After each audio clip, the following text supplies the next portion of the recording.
ஜெய ஜெயலலிதா என்னும் நான் என்று நம் தமிழ் மண்ணில் எப்போதெல்லாம் உச்சரிக்கப்பட்டதோ அந்த காலகட்டங்களிலெல்லாம் தமிழ்நாடு தலை நிமிர்ந்தது.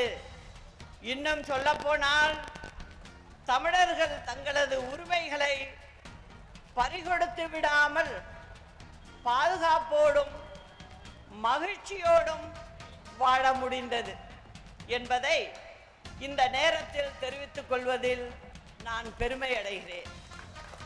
புரட்சி தலைவி அம்மா அவர்களின் எண்ணங்கள் இன்றைக்கும் உயிர்ப்போடுதான் இருக்கிறது. ஒருங்கிணைந்த அனைத்து இந்திய அண்ணா திராவிட முன்னேற்ற கழகமாக வருகின்ற சட்டமன்ற தேர்தலில் போட்டியிட்டு மகத்தான வெற்றியை பெறுவோம். இந்த இலக்கை நோக்கியே நமது பயணம்.